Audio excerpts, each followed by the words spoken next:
सबसे rarest scam जो आपने सुना नहीं होगा, ये लोग सेटिंग भी कर लेते सर्विस सेंटर।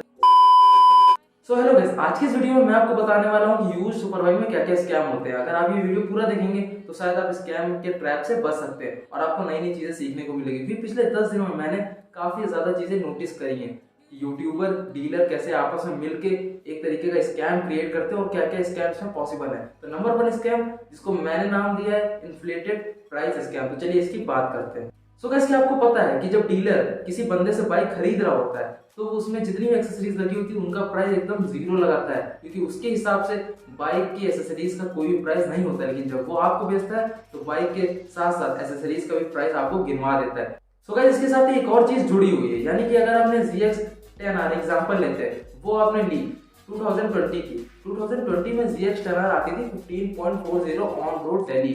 लेकिन जब डीलर आपको बाइक की प्राइसिंग बता रहा होगा तो वो ऐसे बताएगा ये बाइक 18 लाख की आती है, जबकि 18 लाख तो 2023 की प्राइसिंग है और उसके हिसाब से वो नेगोशिएट करेगा कि भाई हम 18 लाख की बाइक आपको 14 लाख में दे रहे हैं। जबकि असलियत में देखो तो उस बाइक ने अपनी वैल्यू खुद लूज कर दी, उसके बावजूद तो बाइक आती ही सस्ती थी। तो ये पहला स्कैम हो गया जो डीलर आपके साथ करते हैं। सिर्फ 7,000 चली किलोमीटर की ये बाइक आपको मिल जाएगी सरस्वती मोटर्स पे। 2020 की बाइक, ये जनवरी की 8 जनवरी 2020 की है।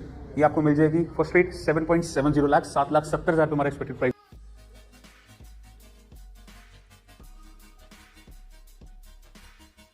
Number 2 scam, duplicate part and accessories. तो गाइस, अगर आप फर्स्ट बायर हो, आपने पहली बार सुपर बाइक लेनी, तो आपको इतनी नॉलेज नहीं होगी कि आप फर्स्ट कॉपी और ओरिजिनल में पहचान पाओ कि ये फर्स्ट कॉपी है ओरिजिनल। क्योंकि फर्स्ट कॉपी का मतलब ही होता है ये एकदम डिट्टो ओरिजिनल जैसा ही बनाया जाता है। इवन में भी कहीं कहीं तो टाइटेनियम भी यूज कर लिया जाता है एग्जॉस्ट में। और ये क्या करते हैं, जब किसी ओरिजिनल बाइक से वो एग्जॉस्ट उतरवाते हैं तो वो एग्जॉस्ट निकाल के वो रख लेते हैं। उसके बाद वो अंडर द टेबल, यानी कि किसी यूट्यूबर को या किसी बड़े बड़े जो भी बाइक लवर्स है उनको हायर प्राइस पे बेच देते हैं कि ये ओरिजिनल है, हमने इस बाइक से निकाला है। और जो बायर को देते हैं उसमें वो लोग फर्स्ट कॉपी एग्जॉस्ट लगा के बेच देते हैं। हालांकि जब आप देखने जाओगे तो आपको ओरिजिनल ही दिखाएंगे, लेकिन जब आपको एक्चुअली बाइक डिलीवर करेंगे तो उसमें फर्स्ट कॉपी एग्जॉस्ट लगा देंगे और आप ध्यान भी नहीं कर पाओगे।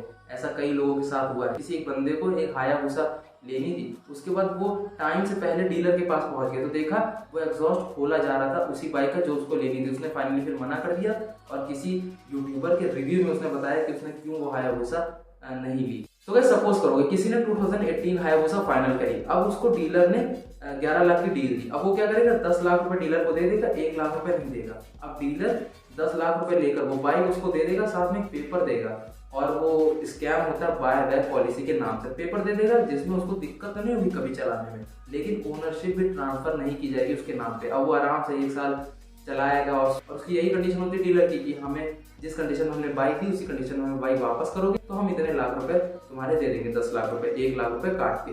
अब वो यूट्यूबर 1 साल बाद चलाता है, डिलीवरी ये सारी उल्टी सीधी वीडियो बनाता है, उसके बाद वो जाकर उस डीलर को बाइक दे देता है। अब डीलर को बाइक देता है तो उसके पास 2 ऑप्शन होते हैं, या तो भाई वो 10 लाख रुपए ले ले, या तो वहाँ कोई और बाय बैक पे किसी और बंदे ने रखी होगी बाइक, उसको लेके फिर वो दिखाएगा कि मैंने नई बाइक ले ली, ये है वो है। उसका इसी तरह इनका स्कैम चलता रहता है। एक बाइक से जो इनका प्रॉफिट आना होता है वो भी आ जाता है कि एक बाइक से उन्होंने 1 लाख रुपए कमा लिए एक बंदे से। उसके बाद ऐसे ही बाइक चलाते रहते और बाइक की कंडीशन खराब होती है। अब आपको तो दिखेगी कि वो फर्स्ट ओनर है, लेकिन एक्चुअल में आप सोचो कि उसको कितने ज्यादा लोग चला चुके हैं। और इसी तरह कई यूट्यूबर का घर चलता है, तो आप जानते ही हो। तो भाई ये था तीसरा सबसे बड़ा स्कैम जो डीलर परफॉर्म करता है। सो गाइस, नंबर 4 स्कैम है ओडोमीटर स्कैम। तो गाइस, आपने भी देखा होगा कई सारे यूट्यूबर दिखाते हैं, अरे भाई केवल 100 किलोमीटर चली हुई, केवल 400 किलोमीटर चली हुई, केवल 300 किलोमीटर चली हुई। आप खुद सोचो यार, किसी शोरूम में जा रहे हो, अब यहाँ लखनऊ में शोरूम ही नहीं कावासाकी का, कोई बंदा दिल्ली से बाइक लेकर आ रहा है, वो लाते लाते यहाँ से 510 किलोमीटर, 400 किलोमीटर में कैसे बेच सकता है? खुद दिमाग लगाओ आप।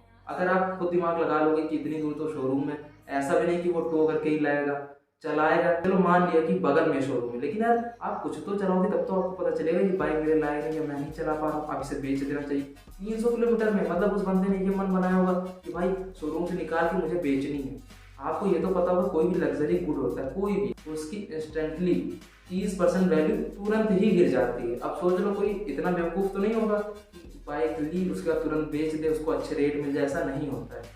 तो गाइस, इसके 2 मेन रीजन हो सकते हैं। पहला तो ये कि इनिशियल डेज में ही बाइक एक्सीडेंट हो गया, जो कि थर्ड पार्टी से उसे सही कराने के बाद धीरे से उसको सेल करने की कोशिश करी गई है।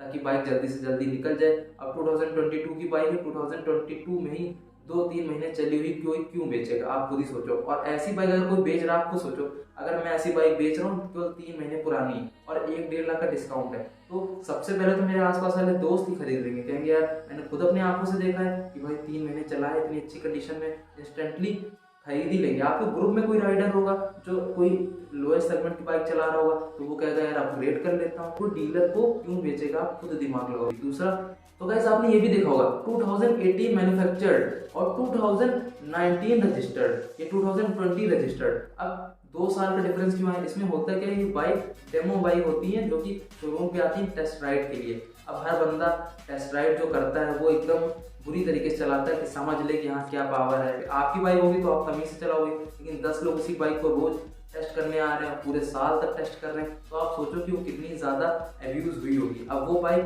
क्या करेंगे, क्योंकि आपको तो पता होगा, अगर नहीं पता तो बता दो, ये जो बाइक होती है टेस्ट रिटर्न वाली, ये बाइक कभी भी कावासाकी नहीं प्रोवाइड करती। ये शोरूम वाले खुद एक बाइक खरीदते अपने पैसों से, उसके बाद उसको टेस्ट राइड के लिए रख देते। अब सोचो उनका भी तो घाटा होगा, तो वो भी सोचते हैं किसी तरीके से बाइक को निकाल दिया जाए, तो वही बाइक जाके फिर से किसी डीलर के पास जाती और वो उन्हें किसी तरीके से निकालते हैं, और वो बाइक फिर इतनी डेलिकेट हो जाती है कि उनमें कोई ना कोई प्रॉब्लम आने लगती है। तो आपने देखा होगा करोल बाग इसमें बहुत ज़्यादा फेमस है, मतलब स्पेशली गंजे टायरों को ले जाके उसमें ग्रुप्स बनाए जाते हैं, डिज़ाइन बनाई जाती है उसमें। और हाँ, सबसे रेयरेस्ट स्कैम जो आपने सुना नहीं होगा, ये लोग सेटिंग भी कर लेते हैं सर्विस सेंटर गाइज से। जब आपको कहते हैं ना आप शोरूम में चेक करवा लेना, तो इसके पीछे गाइज क्या आपको पता है कि रीजन क्या होता है? ये लोग सबसे आसपास वाला जो भी सर्विस सेंटर है, सपोज करो आपने कावासाकी की कोई बाइक ले ली, तो जब डीलर कहेगा आप चेक करवा लो, तो चेक करवाने के लिए भी ऐसा नहीं कि आप जहां मर्जी वहां चेक करवा लो, कहेगा कि कावासाकी का जेन्युइन शोरूम वहां जाके चेक करवा लो। और ये लोग ऑलरेडी उनको पैसा दिए होते हैं